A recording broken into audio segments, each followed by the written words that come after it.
भनिन्छ नेपाल सतीले सरापेको मुलुक हो, जहाँ मुलुकको हितमा काम गर्ने व्यक्ति विरुद्ध नै कुदृष्टि लगाउनेहरूको भिड हुन्छ सधैँ। पछिल्लो समयमा न्यायालयको सर्वोच्च निकाय विवादित छ। उक्त निकायको नेतृत्वमा हुनुहुन्छ चोलेन्द्र शमशेर राणा। यिनै राणाको कार्यकालमा मुलुककै इतिहासमा नेपाल र नेपालीका पक्षमा थुप्रै ऐतिहासिक फैसलाहरू भए। तर आज उनै न्यायमूर्ति विरुद्ध आफ्नो निज स्वार्थ पूरा गर्न नपाएकाहरूले नक्कली आन्दोलनको षड्यन्त्र रचिरहेका छन्।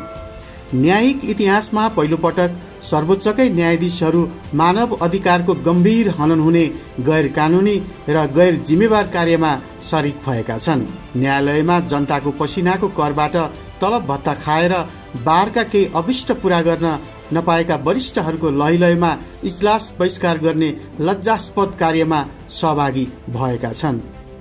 यो मुलुककै इतिहासमा सबैभन्दा दुःखद र आम नागरिकका लागि अन्यायिक क्षण हो।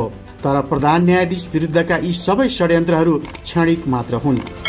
वास्तवमा प्रधान न्यायाधीश राणाको कार्यकालमा भएका असल कार्यहरू के हुन् जुन आम जनताले थाहा पाउनै पर्छ।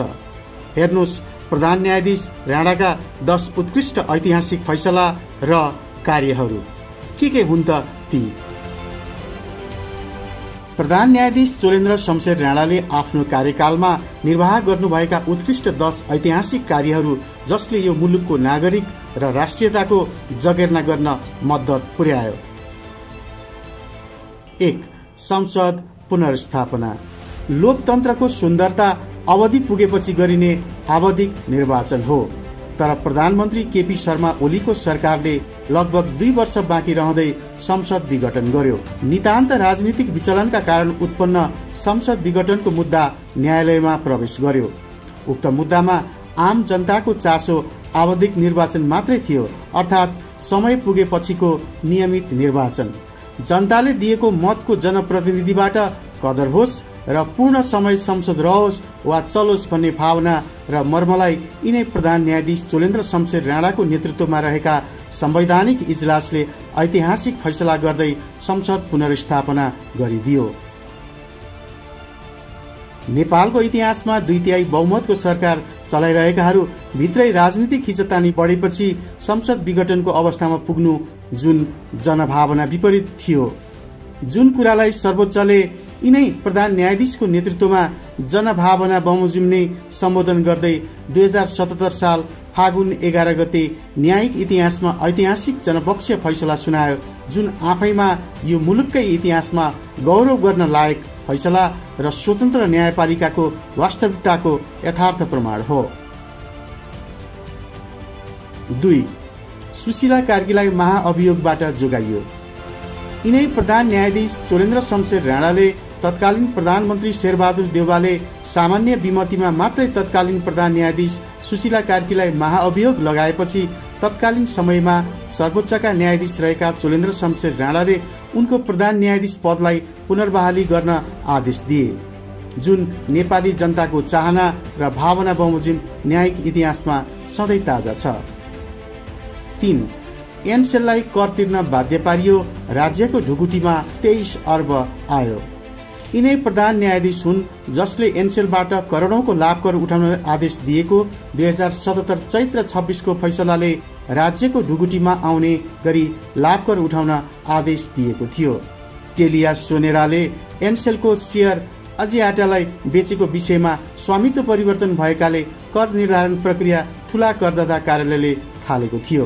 तर 80% रेनोल्ड होल्डिङको शेयर रहेको र रेनोल्ड्सको शेयर मात्रै किनबेच भएकाले स्वामित्व परिवर्तन भन्न नमिल्ने दावी एनसेलको थियो। ठूला करदाता कार्यालयले पुस 10 गते स्वामित्व परिवर्तन बापत संशोधित कर निर्धारण किन नगर्ने भनी एनसेललाई पत्र पठाएको थियो। त्यही पत्रलाई चुनौती दिई एनसेल सर्वोच्च अदालत गएको थियो। सर्वोच्चको फैसलापछि एनसेलले बाँकी रहेको 23 अर्ब 43 करोड रुपैयाँ कर भुक्तानी गरेको थियो। 4. नागरिकता विधेयक। नागरिकता अध्यादेशमा विरोध हुँदाहुँदै पनि तत्कालीन गृहमन्त्री रामबहादुर थापा बादलले तत्काल नागरिकता दिनु भनेर सबै जिल्ला प्रशासन कार्यालय र प्रमुख जिल्ला अधिकारीलाई दिएको निर्देशन हचुवाको भरमा थियो। यसले गर्दा कयौं भारतीय र अन्य मुलुकका नागरिकहरूले नेपालभित्र हावी हुने मौका छोपिरहेका थिए। उही नागरिक विधेयक विरुद्ध सर्वोच्चमा परेको रिटमा यिनै राणाले आदेश दिएर गैर कानुनी नागरिकता पाउने गरी केही व्यक्तिहरूको अभिष्टमा मुलुक बर्बाद हुनबाट जोगाउनु भएको थियो। 5. बालुवाखानीमा रोक, चुरे बचाऊ अभियान सफल। यिनै प्रधान न्यायाधीशले नेपालको प्राकृतिक स्रोत र साधनको रूपमा चुरे बचाउने अभियानमा महत्त्वपूर्ण भूमिका निर्वाह गरेका हुन्।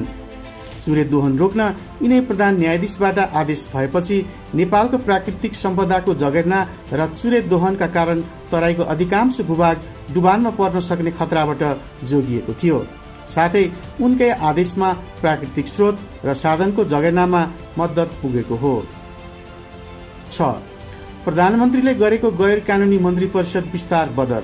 प्रधानमन्त्री केपी शर्मा ओलीले प्रतिनिधि सभा विघटनपछि जेठ 21 र 27 गते 2 पटक गरेको मन्त्री परिषद विस्तारलाई संसद विघटनपछि संविधान र कानून बमोजिम नभएको भन्दै बदर गर्ने हिम्मत यिनै प्रधान न्यायाधीशले गरेका हुन्।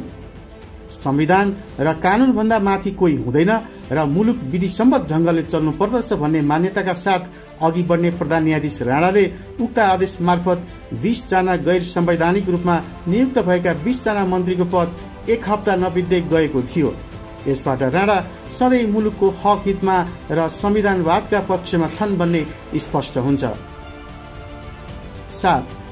राजनैतिक ऐन अन्तर्गत आत्मनिर्णयको अधिकारमा जनहितकारी व्याख्या। मानव अधिकारको विश्वव्यापी मूल्य र मान्यतामा आधारित जनहितकारी सिद्धान्त आत्मनिर्णयको अधिकारलाई यिनै प्रधान न्यायाधीशले स्थापित गरेका हुन्, जसले हरेक नागरिकको मौलिक हक र स्वतन्त्र रूपमा बाँच्न पाउने, बोल्न पाउने र आत्मनिर्णय गर्न पाउने अन्तर्राष्ट्रिय मूल्य र मान्यतामा आधारित मानव अधिकारको संरक्षण र हक हितमा महत्त्वपूर्ण योगदान पुर्याएको छ। 8. लाखौं निहत्था पशुबलि माथिको गलत प्रथामा सुधार। सर्वोच्च अदालतले गढीमाई मेलाका नाममा पशुबलि जस्तो क्रूर व्यवहार रोक्नका लागि सरकारका नाममा निर्देशनात्मक आदेश जारी गरेको थियो।